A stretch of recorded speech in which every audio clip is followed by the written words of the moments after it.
Nos últimos quase 10 anos, tem se investido cerca de US$ 1 bilhão por ano na pesquisa para HIV. Isso, vejam só, dessas fatias todas, talvez 5% só, a indústria, são componentes que a indústria está pagando. 90% a 95% do gasto em pesquisa para vacina para HIV vem de governo ou de instituições filantrópicas como a Gates Foundation. Então, bom, isso tudo ainda não foi o suficiente para se ter uma vacina licenciada.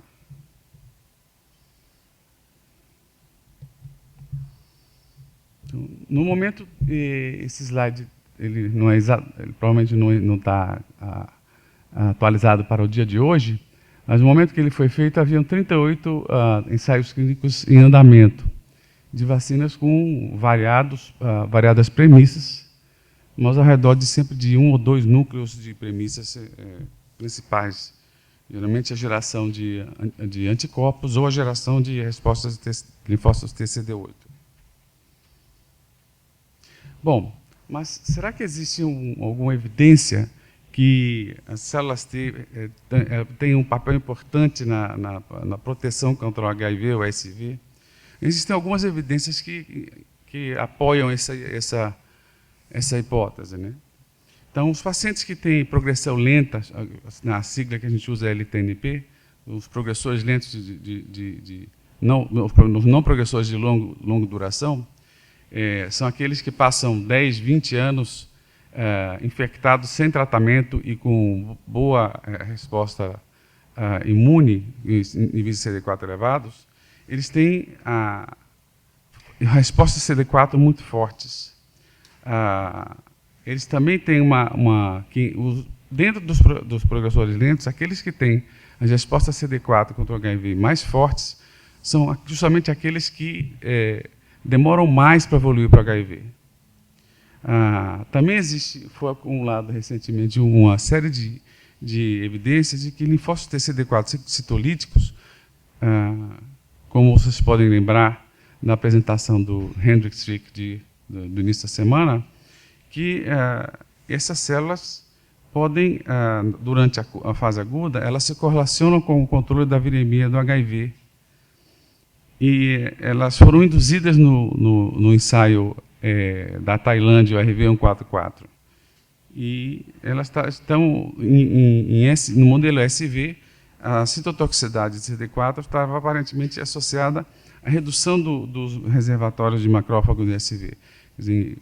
Linfócitos TCD4 com capacidade de destruir macrófagos foram detectados nesse modelo. Os linfócitos TCD8 não eram capazes de destruir macrófagos. E, finalmente, alguns ensaios clínicos que têm acontecido desde 2009, ensaios de eficácia de vacina em macacos e rezos, têm acontecido desde 2009, mostrando que os animais, justamente aqueles animais que são mais protegidos para a evolução da doença ou por carga viral, são aqueles que têm as respostas mais fortes de células TCD4. Então, o que se pode dizer desse quadro é que existe uma associação de proteção entre níveis e função de CD4 com a progressão da doença, e que o fato de você induzir células de CD4 durante uma imunização, no mínimo, não compromete ou não prejudica a proteção. E o que era um receio grande que sempre se fala de imunização com CD4, a possibilidade de que as células CD4 que vão se ativar durante um episódio de infecção, que elas pudessem ser alvos fáceis para esse HIV que está entrando. Então, aparentemente, esses estudos de vacinas estão negando essa possibilidade. Bom, uma outra coisa que é importante salientar é que a indução de células T, de respostas de células T, CD4, ela não foi muito abordada para o desenho de vacinas que estão sendo testadas para o HIV. Por que isso, né? O grande problema, a grande questão aí, é o medo de criar células T ativadas, como eu tinha comentado, e que possam piorar, né, a replicação do vírus nos locais de infecção aguda. Eu acho que quem assistiu a aula do Tom Hope e do Ashley Haas viu que as células TCD4 próximas das regiões de entrada de vírus eram os vilões da história, né? Eram quem começava a infecção. E um segundo motivo é que é uma noção que anticorpos contra o HIV e resposta a CCD8 são necessárias e suficientes para o bloqueio direto da infecção e morte das células infectadas. Mas é só a gente se lembrar, a última vez que a gente estudou lá no ABAS, ou teve um curso de imunologia, e ver que o ABAS diz que a resposta às células CCD8 e respostas de anticorpos, elas podem ser dependentes de células T. Na verdade, o que o livro texto diz é que elas essencialmente são sempre dependentes de células TCD4. E que, além disso, as células T podem ter funções efeturas diretas, né? Então, esses seriam os motivos pelos quais as CD4 não são um alvo muito popular de vacina, e aqui embaixo os motivos pelos quais elas deveriam ser um alvo importante para o desenvolvimento de vacina. E eu vou mencionar aqui dois resultados de dois ensaios, um que não deu nenhuma eficácia e um outro que apresentou uma eficácia limítrofe, para mostrar que, no ensaio da Merck, que acabou em 2007, somente 25% dos indivíduos voluntários vacinados tinham respostas simultâneas CD4 e CD8. E tinham poucos epitopos que eram reconhecidos por cada paciente vacinado. Eram, em média, 3 epitopos de toda a vacina. A vacina tinha mais ou menos uns 1.000 aminoácidos, que equivalia a mais ou menos 100 mil, uma proteína de 100 mil, como se fosse uma proteína de 100 mil Daltons, e ela só, em média, cada indivíduo respondia a 3 epitopos dessa quantidade grande de proteína vacinal dentro dos adenovírus. Então, no ensaio de fase 3, RV144, que foi aquele que teve 30% de eficácia, e que consistia na vacinação, primeiro com o vetor viral Alvac, que tinha 3 proteínas virais, inclusive a ENV, o envelope, e seguido de 4 injeções com a proteína do envelope, em forma de proteína recombinante, 40% desses indivíduos mostraram uma resposta às células TCD4, dirigida a uma determinada região bem definida da ENV, o loop V2 da ENV, e não houve nem detecção de nenhuma célula TCD8. E só houve, naquele caso, só se detectaram anticorpos ligadores, mas não anticorpos neutralizantes. Então, os linfócitos TCD4 aqui, é possível, de novo, aquela questão, eles estavam presentes, isso indica, muito provavelmente, eles não atrapalharam a proteção, e pode sugerir que eles tiveram uma participação nessa proteção. Bom, então, nessas vacinas, a gente ainda continuou tendo alguns problemas, né? A eficácia foi insuficiente, mesmo a do RV144, a eficácia não foi suficiente para que ela fosse colocada no mercado para a vacinação em massa. A cobertura imunológica foi incompleta, especialmente a de células TCD4. Então, nós vimos que, no melhor dos casos, era 40%, 40% no caso do ensaio anterior, o número é até menor. O reconhecimento de epitopos era limitado. Essas vacinas, aparentemente, não lidaram bem com a variabilidade do HIV. E essa pode ter sido uma das causas da sua falha. E elas todas também, um raciocínio aqui, é que elas todas foram baseadas em proteínas inteiras do HIV. E as proteínas do HIV, elas foram submetidas a escape evolucionário, escape imune, o tempo inteiro, desde que o HIV começou a infectar, desde que o SV começou a infectar. A escape imune, devido à sua grande imutabilidade, ele é capaz de reduzir a imunogenicidade quando esses epitopos eram dados na sua forma natural, né, numa proteína inteira do HIV. Então, como é que a gente poderia superar esses obstáculos e para desenvolver uma vacina baseada nas células T contra o HIV, que fosse eficaz?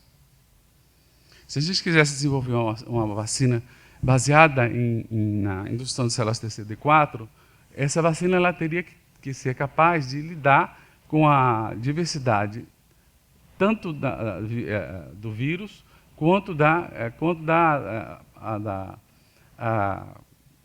variação genética da própria população. Ela teria que induzir respostas muito amplas a múltiplos epitopos conservados em cada da maioria dos pacientes, dos voluntários HLA díspares, né?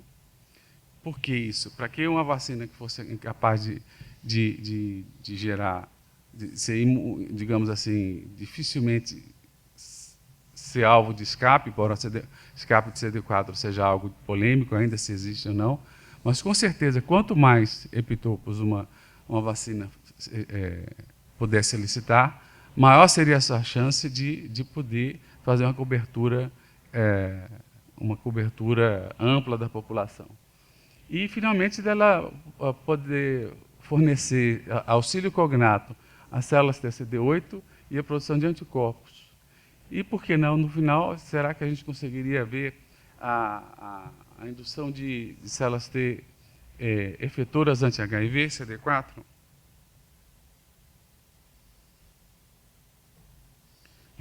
Bom, então, para tentar encontrar uma saída para uma vacina que pudesse ter aquelas características, nós utilizamos um conceito chamado vacinologia reversa, em que a gente sai da sequência para uma vacina. Geralmente a vacinologia convencional vai do organismo para a vacina. E a vacinologia reversa vai da sequência de DNA ou de aminoácidos para uma vacina. Então, tendo o genoma completo, o proteoma completo do HIV, nós podemos, então, submeter esse proteoma a uma predição in silico das regiões que eram capazes de se ligar a muitas moléculas HLA de classe 2 ao mesmo tempo. Então, que seriam potenciais epitopos de células TCD4. Esses 18 epitopos que foram identificados, que eu depois vou mostrar, nós fizemos testes de validação com ensaios de ligação a moléculas de HLA-DR humanas, para saber se realmente eles eram ligadores promíscuos de molécula HLA. Fizemos testes de reconhecimento por células do sangue periférico de pacientes HIV positivos. Fizemos, então, a vacina que foi submetida à avaliação de imunogenicidade. Primeiro em camundongos e, em seguida, bem mais recentemente, em macacos rezos. Então, isso aqui essa é uma janela do programa que nós utilizamos para identificar a resposta CD4. Então, ela dá uma ideia de o que a gente quis procurar.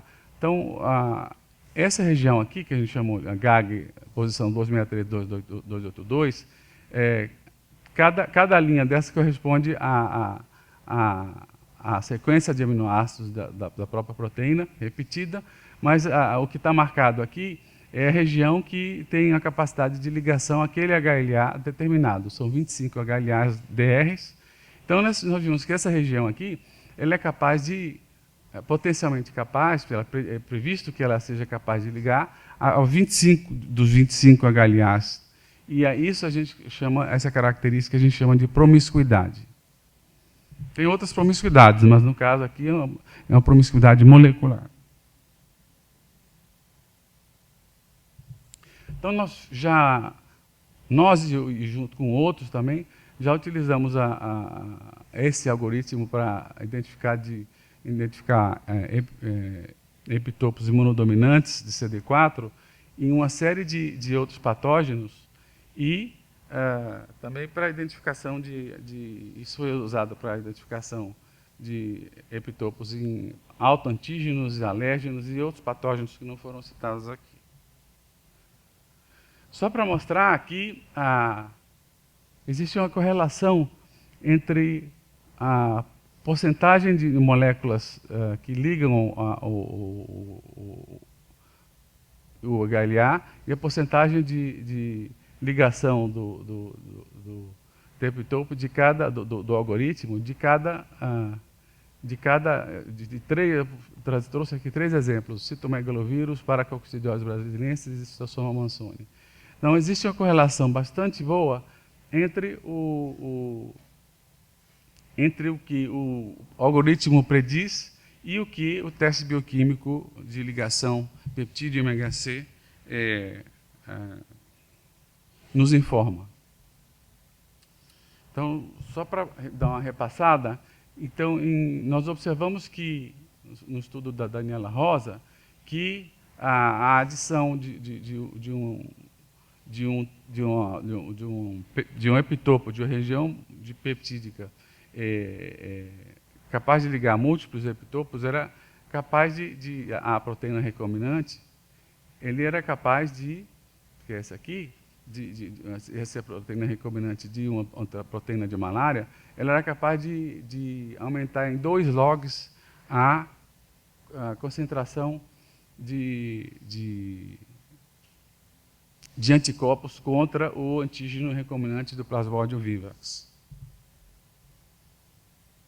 Também no modelo de Citosoma mansoni infecção experimental, foi observado que os peptídeos de uma das proteínas do citosoma SM14, a injeção dos peptídeos em forma peptídica mesmo, ela foi capaz de induzir uma supressão de 67% do número de ovos viáveis nas fezes. Então, e isso foi significativo em relação às outras condições aqui. E lembrar que mesmo o uso de imunoestimulantes não inespecíficos, como o peptídeo padre, que também tem a capacidade de ligar múltiplos epitopos, mas que esses epitopos não têm nada a ver com a vacina em si, não se repetem na vacina em si, não aconteceu, não trouxe nenhum benefício em relação à imunização. Então, parece que aqui também existe um efeito de auxílio cognato, e só para mostrar que, aparentemente, esse conceito pode trazer uma melhoria nas vacinas que existem. Então, no caso, voltando ao caso do HIV, nós temos esses 18 peptídeos que foram identificados, de todas as proteínas do HIV, menos a proteína TAT, que não é uma proteína imunodominante. E o que nós vimos aqui foi que esse grupo de peptídeos foi reconhecido por mais de 90% dos pacientes infectados pelo HIV. Cada paciente reconheceu cerca de 5 peptídeos em média. Não houve associação de HLA, ou seja, nós tínhamos o HLA dos pacientes, separamos os pacientes por HLA e vimos a capacidade de resposta desses pacientes aos peptídeos, e vimos que não havia um HLA que concentrasse respondedores e um outro peptídeo que concentrasse, um outro HLA que concentrasse mal os respondedores a um menor número de peptídeos. Foi nesse momento que nós pensamos, e esse trabalho começou como apenas uma tentativa de identificar epitopos que fossem imunodominantes para um teste in vitro. Quando nós tivemos essa resposta que havia um reconhecimento de 90% dos pacientes, mesmo considerando pacientes que tinham graus moderados a avançados de progressão da doença, nós imaginamos que talvez valesse a pena usar esses peptídeos como um arcabouço para uma proteína, uma vacina candidata poliepitópica. Então, aqui só para mostrar que aqueles peptídeos selecionados, os 18 que estão aqui, e em cada coluna mostra um dos HLAs que foram testados, foram 15 HLAs DR. Então, onde está a rosinha, mostra a ligação. Então, dá para ver que houve uma grande, a grande maioria dos casos, houve ligação de cada peptídeo aos HLAs. Aqui embaixo está o número de peptídeos ligados por HLA. Nós temos aqui, que dos 18 peptídeos, onde está laranja, significa que pelo menos 9 ou 50% dos HLAs testados ligava aquele HLA. E aqui mostra o número para cada peptídeo, o número de HLAs ligados, e mostra que também para a grande maioria, onde está em laranja, dos peptídeos, cada peptídeo ligava a pelo menos 50% dos 15 moléculas HLA que foram usadas para esse teste. Então, o que a gente pode prever é que pessoas que tivessem, cada um de nós tem de 2 a 4 moléculas HLA-DR. Então, a chance de apresentação de mais de um peptídeo era para pessoas que têm um determinado tipo de molécula HLA, é muito grande na população. Então, a gente pode dizer que virtualmente todas as pessoas teriam condições de ter esses peptídeos apresentados para o seu sistema imune, para as suas células T. O que é consistente com o resultado que nós tivemos com o teste em sangue periférico de pacientes. Então, nós construímos a vacina de cDNA multiepitópica, com cada um era um string de DNA, codificando cada uma dos peptídeos que compunham a molécula. Eles estão colocados aqui com muito pouca criatividade. A gente colocou os peptídeos na ordem natural da expressão, em que eles estavam colocados ao longo do genoma do HIV. Esses peptídeos eram separados por uma região espaçadora que diminuía a chance da vacina induzir epitopos juncionais que seriam não naturais, não ajudariam em nada a capacidade da vacina em proteger. Então, daqui a vacina, o inserto de DNA foi feito aqui. Nós tínhamos uma otimização de códons para uso em mamífero, e isso era clonado num plasmídio de DNA chamado Pivax-1, onde havia um promotor que era capaz de induzir a produção de uma proteína quimérica que é capaz que continha cada um desses epitopos aqui, se injetado no hospedeiro mamífero. Então, o que nós fizemos, primeiramente com camundongos, foi imunizar esse camundongos 3 vezes com o DNA, e esperando mais 15 dias, nós retirávamos o baço do camundongo para análise e testávamos respostas imunes antígenos específicas tanto para os peptídeos sintéticos codificados pela vacina, misturados, como individualmente. E nós testamos correlatos putativos de proteção, que já foram levantados como respostas positivas, no caso, para outras vacinas eficazes, né? Então, nós olhamos a imunogenicidade de uma forma global e o perfil de citocinas. Os correlatos de proteção foram polifuncionalidade, status de memória, longevidade, amplitude da resposta, cobertura e capacidade de auxílio de células CD4. Eu vou adicionar aqui a avaliação de citotoxicidade, derivada dos epitopos da vacina. Esse slide mostra aqui, pela técnica do CFSE, de diluição do CFSE, que quando você aqui um animal, todos esses quadros mostram respostas de animais imunizados com a vacina. Aqui em cima não houve estimulação in vitro com os peptídeos, aqui é CD4 e aqui é CD8. E aqui embaixo mostra o que aconteceu quando as células do baço dos camundongos vacinados eram submetidas tinham sido expostas aos peptídeos vacinais. E dá para ver aqui, a cada célula que dividia, ela passava daqui, região de alta fluorescência, para uma fluorescência mais baixa. Então, cerca de 10 a 11% das células dos camundongos, do CD4 e CD8, dos camundongos imunizados, eram capazes de responder ao conjunto de peptídeos que foi utilizado, que estavam contidos na vacina. Essa é uma resposta do ELISpot. Então, os controles não respondiam a nada dos peptídeos, enquanto que a presença de peptídeos nos vacinados induzia respostas significativas de interferon gama e L2 pelo ELISpot. Aqui nós estamos vendo o que a gente conseguiu ver do sobrenadante de células T dos esplenócitos após estímulo, né? Havia uma resposta importante de TNF-alfa, interferon gama e L2. Não tinha L5, não tinha L4, não tinha L10, não está nesse gráfico. Mas era uma resposta predominantemente do tipo TH1. Essa resposta era polifuncional. Aqui, célula CD4 e CD8.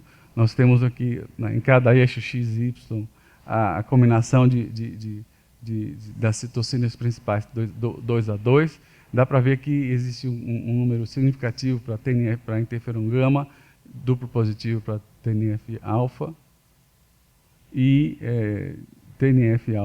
TNF-alfa aqui e L2 aqui desse lado.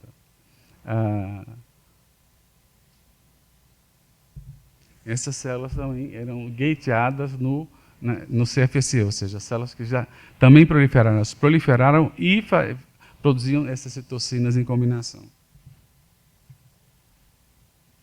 Bom, nós já vimos que a resposta é intensa, ela é ampla e ela é capaz de induzir, essa resposta que a gente viu até agora foi em camundongos Balb C. Alguém pode, sempre causa espanto, pensar que os peptídeos que foram gerados por um algoritmo que identifica reação ou capacidade de ligação a moléculas HLA-DR e que realmente ligam a múltiplas moléculas HLA-DR possam ser reconhecidas por células de camundongo que não têm HLA-DR, tem outra moléculas de classe 2. E nós não fomos os primeiros a ver que havia que a identificação desse tipo de epitopo promíscuo, né, ela tinha uma característica de funcionamento ela superava a barreira de espécie, quer dizer, outras espécies além do homem tinham capacidade de reconhecer essas regiões altamente promíscuas. Era como se características estruturais desses peptídeos que faziam com que eles fossem capazes, no nosso corte, de ligar a múltiplos. No nosso corte foi 2/3 dos HLAs. Para detectar isso, nós utilizamos camundongos que eram transgênicos, ou seja, eles estavam expressando as moléculas de HLA DR2, 4, DQ6 e DQ8. Eram 4 linhagens de camundongos separadas, e elas não expressavam o MHC de classe 2 local, próprio do camundongo. E isso toda a apresentação que elas tinham de classe 2 para CD4 era feita através de moléculas do MHC próprio, do MHC, desculpe, de humano. Então, o que nós vimos foi que em cada uma das linhagens havia o reconhecimento de epitopos da vacina, contidos na vacina, em animais que foram imunizados, né? E pelo menos em 3 dos 4 casos, nós tínhamos epitopos que a gente conseguiu detectar com citometria de fluxo, epitopos de células células TCD4 respondendo a peptídeos da vacina. Aqui, no caso, na HLA DR2, DR4, DQ6. E, em combinação das 4 linhagens, nós tínhamos 16 dos 18 epitopos reconhecidos desde os quais 11 por células TCD4 reconhecidamente. Isso aqui é uma subestimação, que o ensaio de CFC ele, subestima um pouco o número de células. Né? Em média, 5 peptídeos foram reconhecidos por cada por células TCD4, por cada linhagem transgênica. Lembrar que os humanos têm de 3 a 8 HLA de classe 2, incluindo DR, DQ e DP. Então, de novo, aparentemente, antes de um ensaio clínico, nós tínhamos evidência aqui que a apresentação em vivo desses peptídeos em um indivíduo vacinado poderia ocorrer no contexto de moléculas HLA de classe 2 humanas. Né? Isso aqui foi só para tentar comparar, saber, será que esse reconhecimento de células T por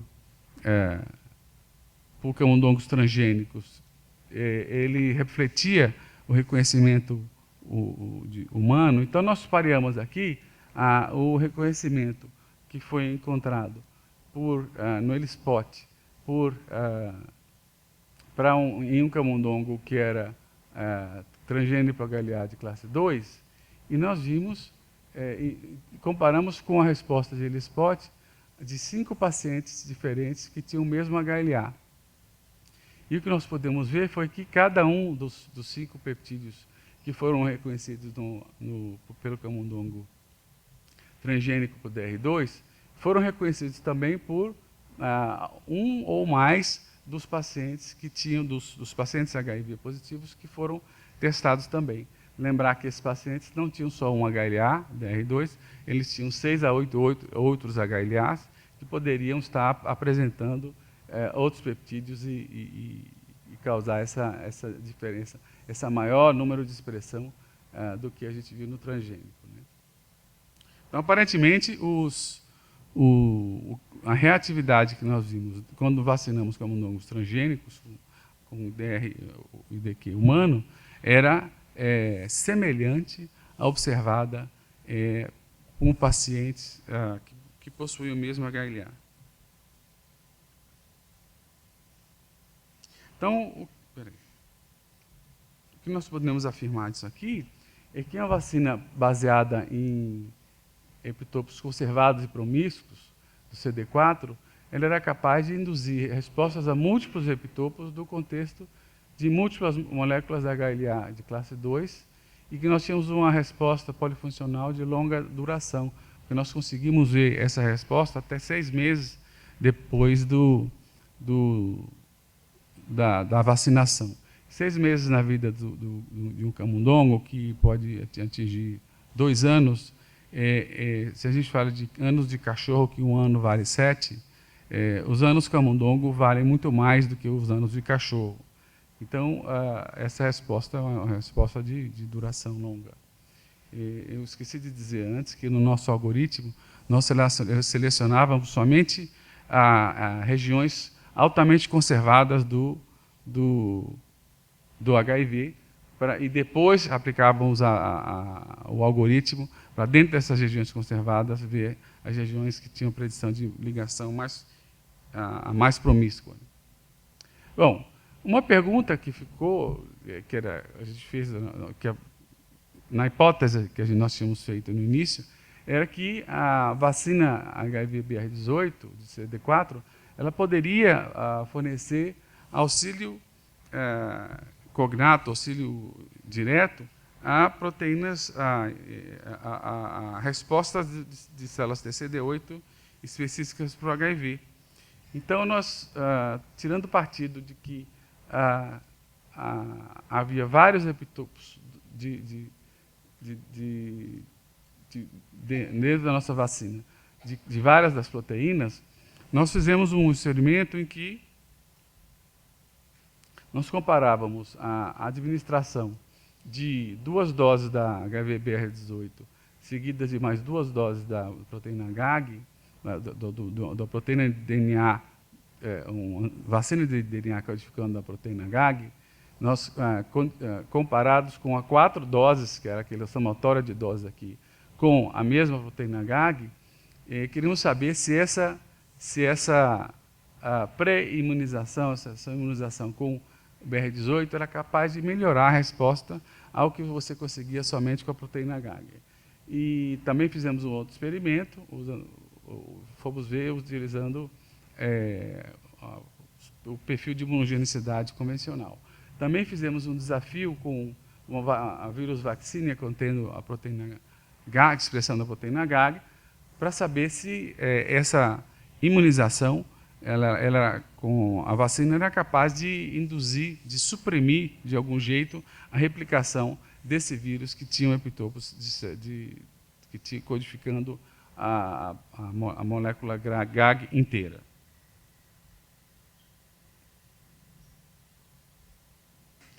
Então, o que nós vimos aqui,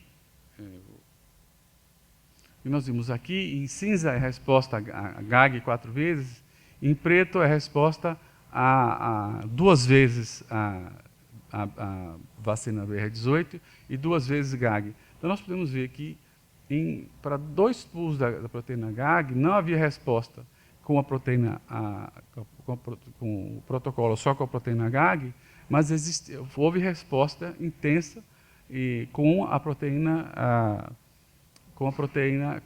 o protocolo de pré-imunização com a vacina BR18.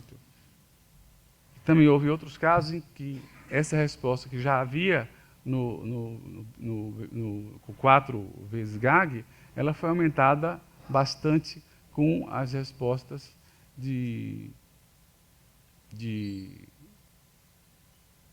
com a pré-imunização com o BR18. Então, de 7 pools do GAG, que nós testamos aqui, em 5 deles nós conseguimos ver uma melhora da resposta, uma positividade da resposta que não existia antes, ou uma resposta aumentada em relação ao que existia antes.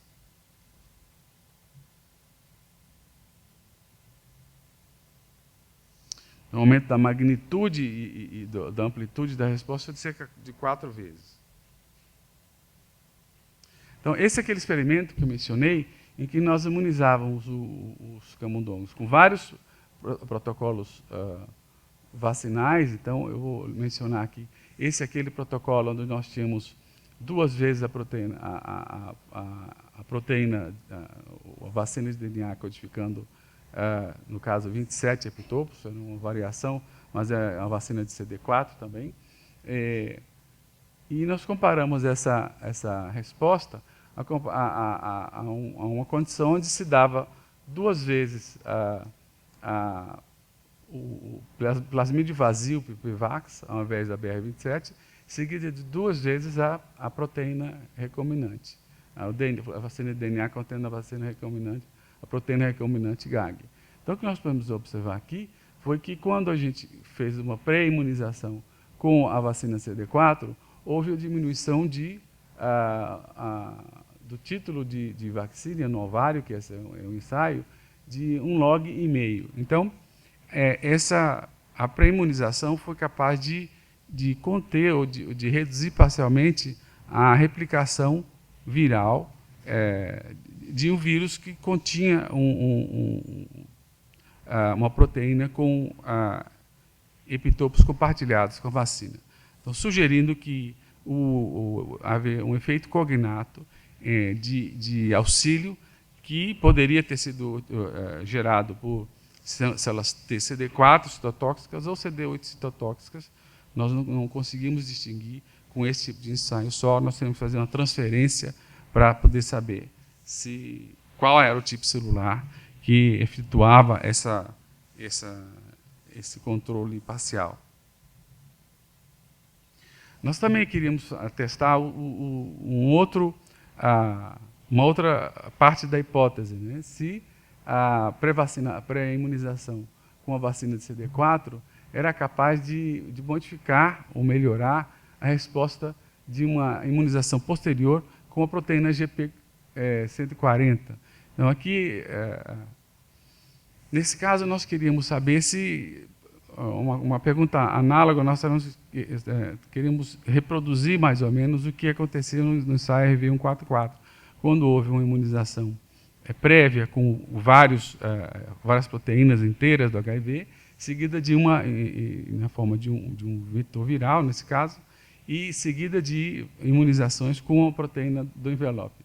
Então, o que foi visto aqui foi que a taxa embora a quantidade de anticorpos contra o HIV não tenha sido diferente, a razão IgG2A por IgG1, ela foi significativamente maior nas condições utilizando vários adjuvantes para a proteína do que a condição de controle, que foi o priming só com o vetor vazio.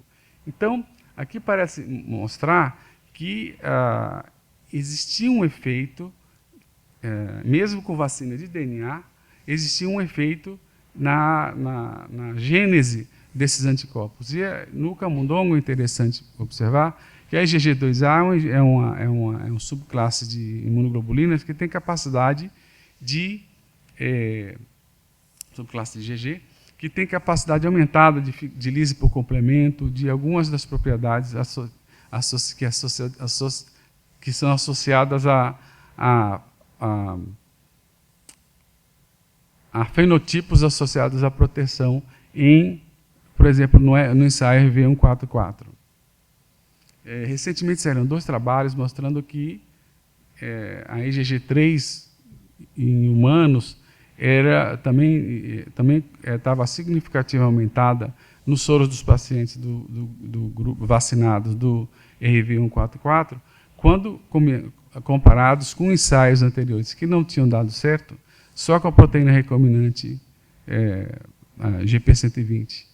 Então, aparentemente, a modulação da capacidade do subtipo de IgG que uma vacina pode responder é uma capacidade positiva e poderia levar ao aumento de eficácia da proteína, também nesse contexto de combinação da vacina de epitope CD4 com uma vacina posterior de proteínas do HIV inteiro.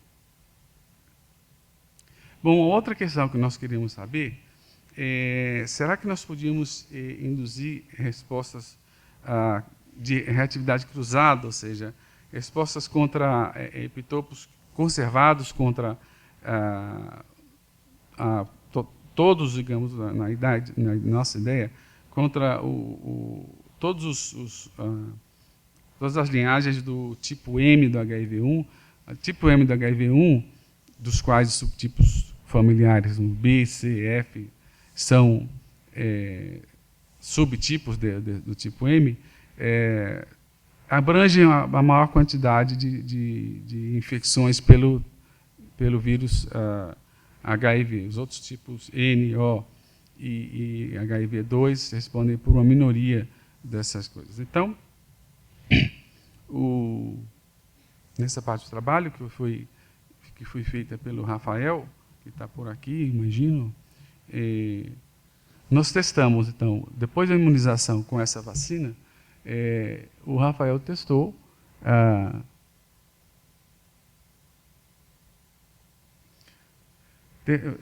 a resposta a vários peptídeos, aqui eu mostro um só, vários peptídeos que tinha em branco a resposta ao peptídeo igual que tinha na vacina, e em pretinho aqui a sequência predominante em cada um dos subtipos maiores presentes no HIV. Então, A, B, C, D, F1 e G. E o que pode dar para ver aqui é que todos os outros subtipos, houve uma reatividade cruzada com todos os outros subtipos. Então, isso sugere que, de fato, você pode criar uma vacina que tenha a capacidade de induzir respostas que sejam úteis para o reconhecimento de HIVs com grande diversidade. Então, como sumário dessa etapa, nós podemos mostrar que o auxílio cognato para células TCD8 e células inibitoras de anticorpos convencionais de gene completo foi possível observar, e também que, bom, eu não mostrei o slide, mas nós já vimos que a inserção dessa mesma vacina, dos epitopos da vacina, no vetor viral, aqui a gente usou adenovírus 5 só por facilidade, esse vetor não está muito mais em voga para uso em humanos, aumentou a imunogenicidade da vacina ainda mais em relação à imunogenicidade da vacina de DNA.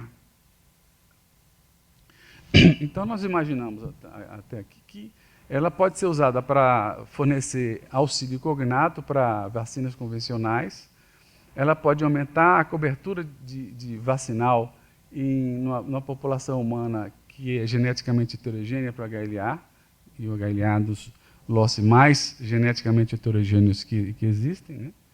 E que ela pode, por isso mesmo, gerar respostas contra isolados virais divergentes. Bom, até aqui,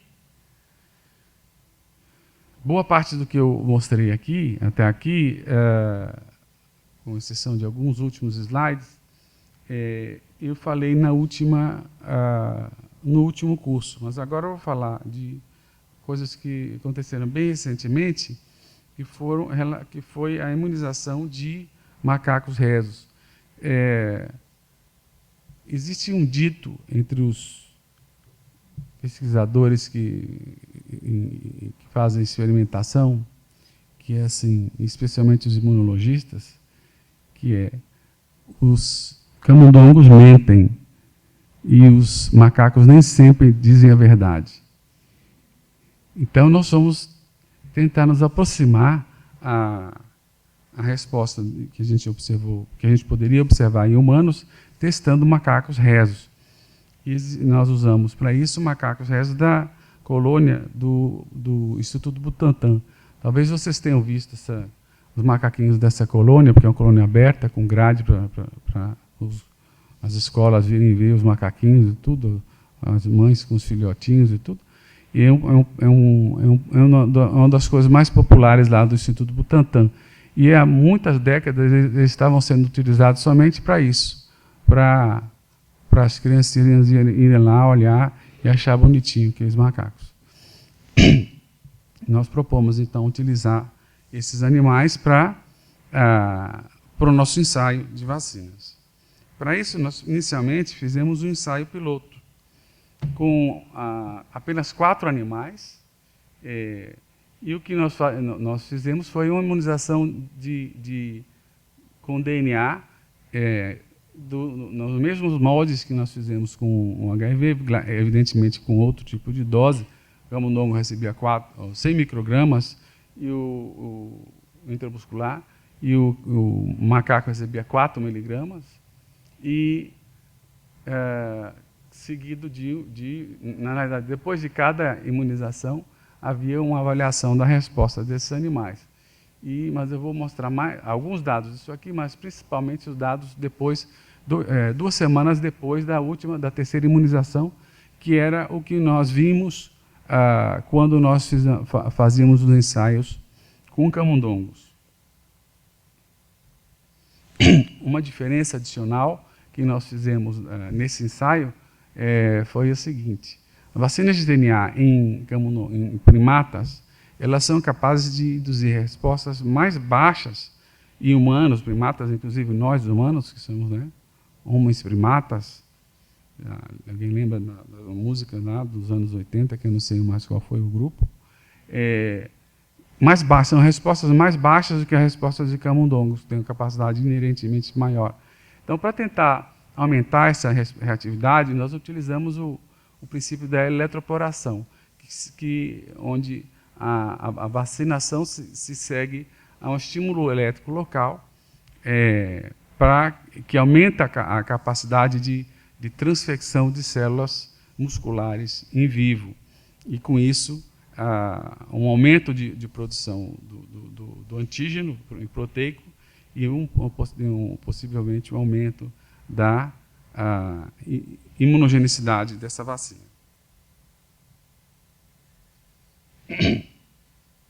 Então, aqui dá para ver uma comparação entre as respostas de ELISpot para interferon gama, que nós vimos para camundongos, valbc e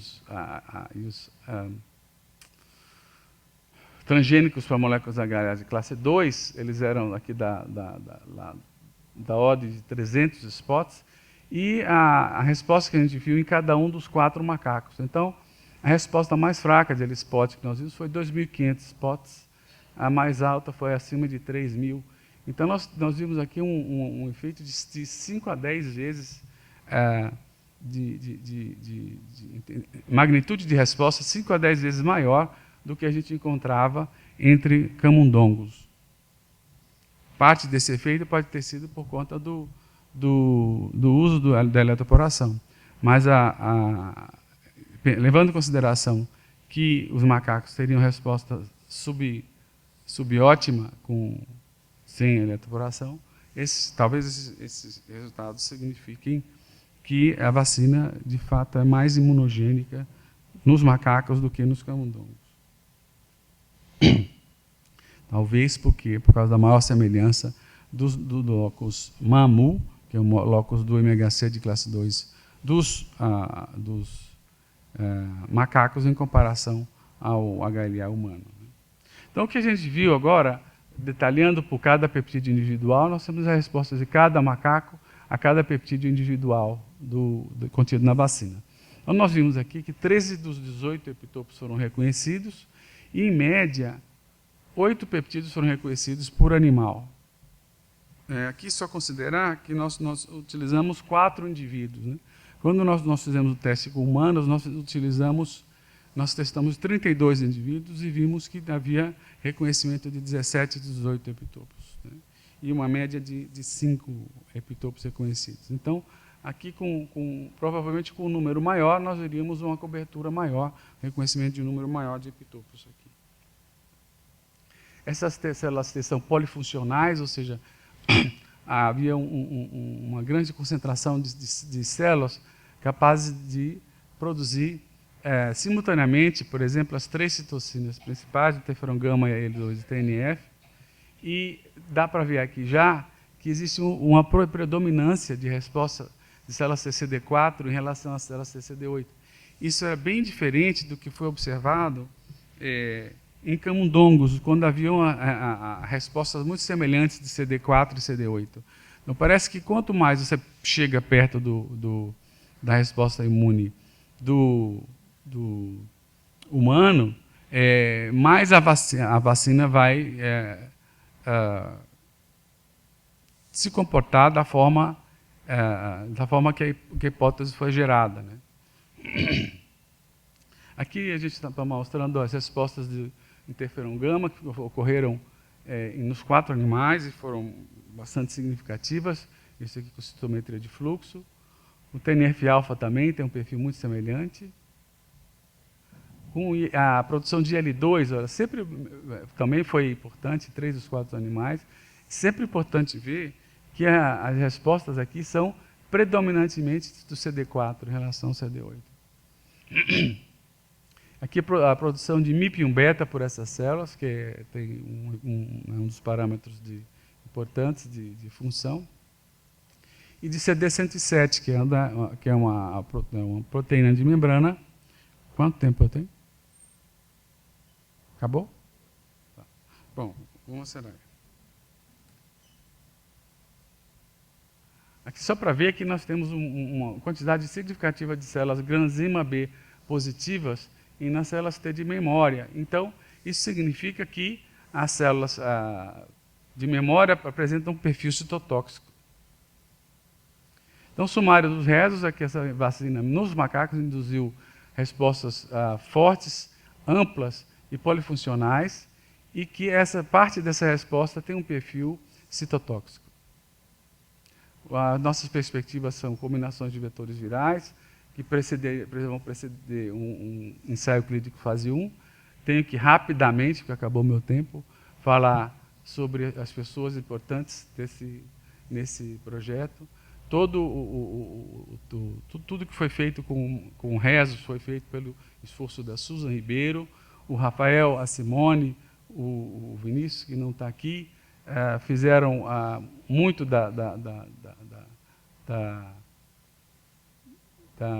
Susan também, muito das questões do camundongo. Simone definiu os epitopos, colaborações aqui dentro mesmo, com o Laboratório de Imunologia, com o Departamento de Doença Infecciosa, com o Unifesp, com uma série de colaboradores estrangeiros, eu não vou recitar aqui cada um. E estou pronto para alguma pergunta que alguém quiser falar. Obrigado.